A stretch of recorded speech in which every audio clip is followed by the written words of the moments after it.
በስመ አብ ወወልድ ወመንፈስ ቅዱስ አሐዱ አምላክ ይትባረክ እግዚአብሔር አምላከ አበዊነ ስቡሕኒ ውእቱ ወልዑልኒ ውእቱ ለዓለም። የተወደዳችሁ እግዚአብሔር ቤተሰቦች ኦርቶዶክሳውያን እንዲሁም በሱባኤ ላይ ያላችሁ እንኳን ለደብረ ታቦር በዓል በሰላም በጤና አደረሰን አደረሳችሁ። የደብረ ታቦር በዓል የጌታችን በዓል ነው። የጌታችን የኢየሱስ ክርስቶስ በዓላት 9 ናቸው። ከ9ኙ በዓላት አንደኛው ይሄ ነው፣ ነሐሴ 13 ቀን የሚከበረው። ይሄም በዓል ጌታ ኢየሱስ ክርስቶስ በመዋዕለ ትምህርቱ ወደ ደብረ ታቦር ወይንም ታቦር ወደሚባል ተራራ ወጥቶ ብርሃነ መለኮቱን ለሁለቱ ነቢያትና ለሶስቱ ሐዋርያት የገለጠበትን የምናስብበትና አክብረን የምንውልበት ዕለት ነው። ሁለት ነቢያት የተባሉትም አንደኛው ሊቀ ነቢያት ሙሴ ነው። ሁለተኛው ደግሞ በዚህ ዓለም ላይ በዘመነ አክዓብ ወኤልዛቤል የነበረው ነቢየ እግዚአብሔር የቴስቢያው ሰው ይባል የነበረ ኤልያስ ነው። ከብሔረ ሙታን ከሙታን ወገን ሙሴን አምጥቷል እግዚአብሔር ወደ ደብረ ታቦር። እንደዚሁም ደግሞ ከሕያዋን በኩል ከብሔረ ሕያዋን ኤልያስን አምጥቷል። እዚሁ በሕይወት ካሉት ደግሞ ጴጥሮስ፣ ጳውሎስ፣ ያዕቆብ፣ ዮሐንስ ማለት ነው። ጴጥሮስ፣ ያዕቆብ፣ ዮሐንስን ሁለቱን ወንድማማቾችን ጴጥሮስን ጀምሮ እነሱን ይዞ ወደ ተራራ ወጥቶ ሰውነቱን ብቻ እያሰቡ አምላክነቱን ማሰብ ስለተቻላቸው ነው የደብረ ታቦር በዓል ያስፈለገው። ሰውነቱን ብቻ እያሰቡ እንደ ተራ ሰው እያዩ አንዳንዶቹም ምድር ላይ ንገስልንና በምድር ላይ አንተ ነግሰ እኛ ቀኛዝማች ግራዝማች እንሁን ብለው የያዕቆብ ልጆች እነዚሁ ማለት ነው የዘብዴዎስ ልጆች ያዕቆብና ዮሐንስ ማለት ነው በእናታቸው በኩልም ወደ ጌታ ኢየሱስ ክርስቶስ እየላኩም እናታቸውም እየሄደችም ልጆቼ አንደኛው ቀኛዝማች ሁለተኛው ግራዝማች እንዲሆኑ የሚል በቀኝና በግራ መቀመጥ ይፈቀድላቸው ካንተ ጋራ መሆን ይፈቀድላቸው ስትል አብዛኛውን ስጋዊ ሐሳብ ነበር በሰዓቱ የነበረው። ምክንያቱም ሰው በምድር ላይ ሲኖር እንግዲህ ይሄ አልሞላ የሚለውን የስጋ ሐሳብ ብቻ ያስባልና የስጋ ሐሳብ ብዙ ጊዜ አልሞላ እያለ ያቆያል፣ ያስቸግራል፣ በቀላል አይሟላምና ሐዋርያትም ላይ ሐሳብ ሆነባቸው የነበረው ገና ከስጋ ሙሉ ለሙሉ ስላልተላቀቁ ተቸግረው ነበረ። ከስጋ እስከሚላቀቁበት ዘመን የስጋን ሐሳብ እያሰቡ እግዚአብሔርንም በዚሁ በአጭር ቁመትና በጠባብ ደረት ብቻ በዚህ በተወሰነበት አብሯቸው ትስቢቱን ሰው መሆኑን እርግጠኛ ለማድረግ እንዲረዱ አብሯቸው ማዕድ ሲበላ ስላዩ የሚጠጣም አብሯቸው ሲቀምስ ስላዩ ሲያንቀላፋ ሲያዩ ባዩት ነገር ብቻ ለክተው ሌላ መንግስተ ሰማያትን መስጠን የሚችል ዘላለማዊ አምላክ መሆኑን አለመረዳታቸው የወንጌሉን ትምህርት ሊያደናቅፍ ስለነበረ ጌታ ኢየሱስ ክርስቶስ ወደዚህ የመጣው ደግሞ ለምድራዊ ጉዳይ ሳይሆን ለሰማያዊ ጉዳይና ለዘላለማዊ ጉዳይ ስለሆነ የሰማዩ ጉዳይ ይበልጣልና የሚበልጠው አለ ልላቸው የመለኮቱን ነገር ሊያሳያቸው ነው ወደ ደብረ ታቦር የጠራቸው በዛም እንዲገኙ ያደረጋቸው። እንግዲህ መለኮት ከትስቢት ትስቢት ከመለኮት ጋራ ተዋህዶ ከሁለት አምላክ አንድ አምላክ ከሁለት አካል አንድ አካል እንጂ ከሁለት አካል አንድ አካል ከሁለት ባህሪ አንድ ባህሪ ሆኖ ማለት ነው። ስለዚህ በደብረ ታቦር ይሄንን ገለጠ ለሐዋርያት ዘላለማዊ መንግስትም እንዳለው ከዚህ ዓለም ሌላ ዓለምም እንዳለው ሌላውን ዓለም የሚሰጠው ይሄ ኃላፊ ዓለም እንደሆነ የማያልፍ ሌላ ዓለም ደግሞ የሚሰጥ ዓለም እንዳለ ያም ዓለም መንግስተ ሰማያት እንደሆነ ያም በሱ በኩል የሚሰጠን እንደሆነ በምድሩ ነገር ብቻ የምድር ሐሳብ ብቻ እንዳይዛቸው የሰማዩን ሐሳብ ማሰብ እንዲችሉ ወደ ተራራ ከምድር ከፍ አድርጓቸው አሳየ። ደብረ ታቦር የቤተ ክርስቲያንም ምሳሌ ነው። ቤተ ክርስቲያን ላይ ብሉይና አዲስ ይነገርባታል። የኢትዮጵያ ኦርቶዶክስ ተዋሕዶ ቤተክርስቲያናችን ምሳሌ ነው ደብረ ታቦር ማለት።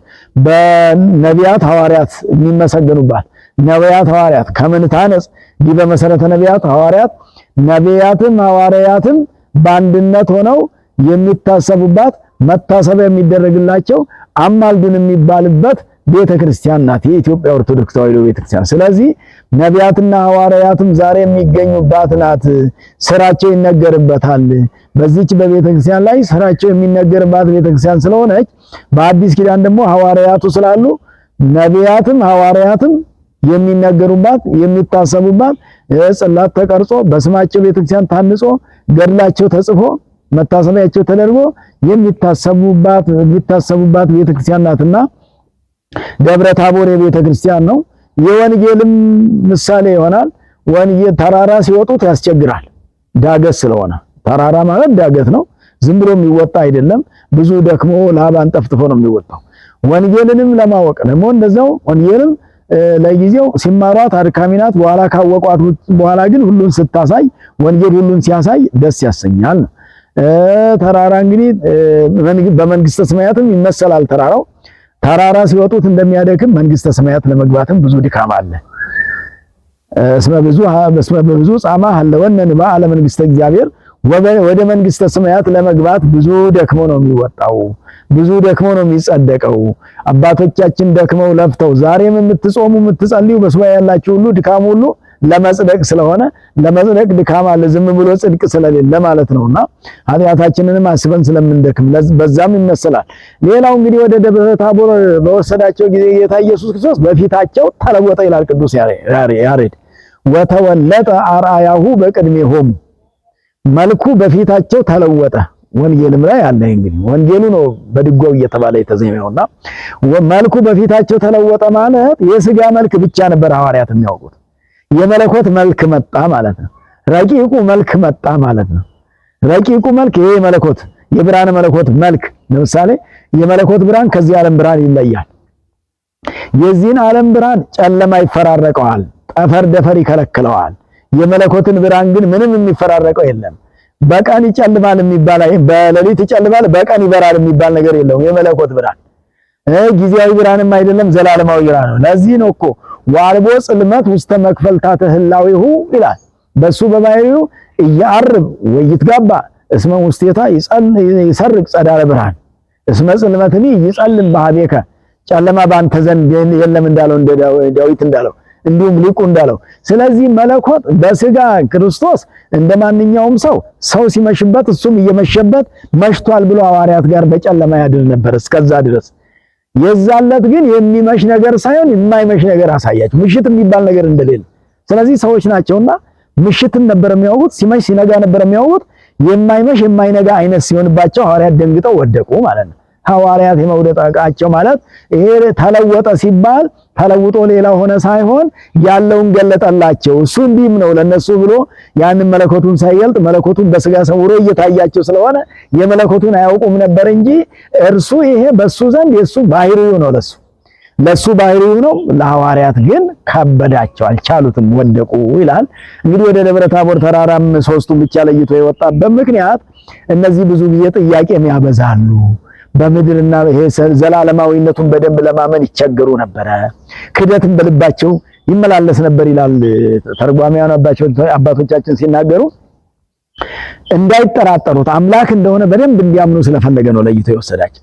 እውነት አምላክ ነው አይደለም የሚል ሐሳቡ በውስጣቸው ይመላለስ ስለነበረ ትክክለኛ እውነተኛው አምላክ ለኛ ብሎ ሰው የሆነ ስጋ የለበሰ እንደሆነ ሊያስረዳቸው ስለፈለገ እነሱን ለይቶ ወስዷቸዋል። እንግዲህ ለሕያዋን እንጂ ለሙታን አይገለጽም እንዲህ አይባል። የሙታንም የሕያዋንም አምላክ እንደሆነ ለማጠየቅ ከዛም ደግሞ ሙሴና ኤልያስ ሙሴ በትዳር የኖረ ሰው ነው። ባለ ትዳሮች እግዚአብሔርን አያዩም እንዳይባል ይሄው ሙሴ እግዚአብሔርን በደብረ ታቦር መጥቶ አይቷል። ትዳር ነውር አይደለም፣ ትዳር ኃጢአት አይደለም፣ ትዳር ርኩሰት አይደለም። ትዳር ጽድቅ ነው በሚገባው ሥርዓተ ቤተክርስቲያን በሚፈቅደው የጽድቅ ስራ ነውና ይኸውና ሙሴ ትዳር ይዞ የኖረ የነበረ በዚህ ዓለም የኖረ ነገር ግን እውነተኛ ባለ ትዳር እውነተኛ ሰው ስለነበረ እግዚአብሔር ከሞተበት ከመቃብር አስወጥቶ በደብረ ታቦር ኢየሱስ ክርስቶስ ብርሃነ መለኮት እንደገና ደግሞ ለዓለማውያን እንጂ ለባለ ትዳሮች እንጂ መናኞች መነኮሳት እግዚአብሔርን አያዩም እንዳይባል ደግሞ ኤልያስ መናኝ ስለሆነ ከብሔረ ሕያዋን በዚህ ምድር ላይ ሲሆን በንጽህና በቅድስና የኖረ ስለነበረ ይሄው ለቅዱሳን ደግሞ እንደሚገለጥ ንጹሃን መነኮሳት መናንያን እንደ ኤልያስ እግዚአብሔርን አገልግሎ ያለፉ እግዚአብሔር የሚያከብራቸው መሆኑን ሲያሳይ አመጣና አሳየ ማለት ነው። እንግዲህ ወደ ደብረ ታቦር ሌሎች ደግሞ ሐዋርያት አልወጡም። በይሁዳ ምክንያት ነው ወደ ተራራው ያልወጡት ተብሎ ነው የሚነገረው። ነገር ግን ወደ ተራራ ስላልወጡ አይደለም፣ ባይወጡም ተገልጦላቸዋል። ባሉበት አልተከለከላቸውም። እግዚአብሔር የፈለገውን በፈለገበት ቦታ መስራት ስለሚችል ከምስጢሩ ስላልከለከለ ምስጢሩን ስለከለከለ ብሎ ይሁዳ እንዳይለው እዛው በእግረ ደብር ከተራራ በታች ባሉበት ቦታ ላይ ተገልጦላቸዋል። ምክንያቱም እንግዲህ ለሰባ ሊቃናት የተገለጸው ምስጢር በከተማ ላሉት ለኤልዳድ ለሙልዳድ ተገልጦ እንደነበረ በደብረ ታቦር ለሐዋርያቱ ለወጡት እዛ ላይ ለወጡት የተገለጠ ምስጢር ታች ላሉትም ደግሞ ከተራራ በታች ላሉትም ተገልጦላቸዋል። እግዚአብሔር አልከለከላቸውም ለማለት ነው። በዋናነት እነዛን ግን በልባቸው ያለው ነገር ከልባቸው ሊያወጣ ስለፈለገ ነው። ታቦር ወአርሞንኤም በስመ ዚአከ ይትፌሱ ብሎ ደግሞ ዳዊት በመዝሙር 88 ቁጥር 12 ላይ ስታነቡት ታቦርና አርሞንኤም በአንተ ስም ደስ ይሰኛሉ ወይሴብሑ ለስምከ አንተንም ያመሰግናሉ፣ ለአንተ ምስጋና ያቀርባሉ። ተራሮች ያመሰግናሉ አለ። ተራራ ማመስገኑ አይደል ሰዎች ማለት ነው። በተራራው ሰዎችን መናገር ነው። ጽዮን እያለ ደብረ ጽዮንን እመቤታችን ያድርጎ እንደሚናገረው ሁሉ በዛም ይኖሩ ለማለት ነው። ሌላው ደብረ ታቦርና አርሞንኤም አጋጣሚ እኔም እድል ገጥሞኝ ኢየሩሳሌም ሄጄ አይቻለሁና ርቀት አላቸው፣ አንድ ጋር አይደሉም። ደብረ ታቦር ቀረብ ይላል፣ አርሞንኤም ደግሞ ራቅ ያለ ቦታ ላይ ነው። ያን ጊዜ ጌታ ኢየሱስ ክርስቶስ በደብረ ታቦር የገለጠው ብርሃን ከዚህ ከደብረ ታቦር ብልጭ ያለ እስከ አርሞንኤም ደርሷል ማለት ነው። እስከ አርሞንኤም ድረስ ብርሃን ስለሆነ ዳዊት እንዲህ ነው የታየው። በደብረ ታቦር ላይ መለኮቱን ሲገልጽ እግዚአብሔር በዚህ መልክ በደብረ ታቦር ላይ ብቻ ሳይሆን እዛ ዙሪያ ላሉት ለና አርሞንኤምም ብርሃኑን የሚገልጥላቸው መሆኑን ያሳየ ነውና እንኳን ለዚህ በዓል በሰላም በጤና አደረሰን አደረሳችሁ ለማለት ነው። ሚዲያችንን ዩቲዩብ ንጉስ ዩቲዩብ ወይንም ንጉስ ሚዲያ ቲክቶክም አለው። ይሄንን እየተከታተላችሁ መንፈሳዊ ነገር እየተማራችሁና በሱባኤ ላይ ያላችሁ ሁሉ እግዚአብሔር በረከቱን ያድላችሁ። እንማማር ብለን ነው፣ ስለ እግዚአብሔር መነጋገር ነው። ሌላውን የዓለም ነገር ሲያወሩ ጊዜን ከማሳለፍ ጊዜን በወንጌል ማሳለፍ ነው። ጊዜን በቃል እግዚአብሔር ማሳለፍ ነው። በቃል እግዚአብሔር ያለፈ ጊዜ ያተረፍንበት ጊዜ ነው እንጂ የባከነ ጊዜ አይደለምና የሱባኤ ጊዜም የማትረፊያ ሰዓት እንጂ የማባከኛ ሰዓት አይደለምና ስለዚህ ይሄንን በጊዜው ደግሞ እያከናወኑ በሙያው እያቀናጁን የምናገረውን ወደ እናንተ የሚያደርሱ የቤተ ክርስቲያን ልጆችንም ደግሞ እግዚአብሔር ይጠብቅልን፣ በረከቱን ያድልልን። የበለጠ በሙያቸው ህዝብ እናገልግል፣ ህዝብ እናስተምር፣ ህዝብ ዕውቀት ያገኝበት ብሎ ነው ጊዜያቸውን መስዋዕት አድርገው እየለፉ ያሉትና እናንተ በመስማቱ ተባበሩ፣ እነሱ ደግሞ በሙያቸው እየተባበሩ እኛም በምንችለው እየተባበርን በዓላችንን የደብረ ታቦርን በዓል በሰላም በጤና ለማክበር እግዚአብሔር ሁላችንንም ይርዳን። ወስብሐት ለእግዚአብሔር። ይቆየን።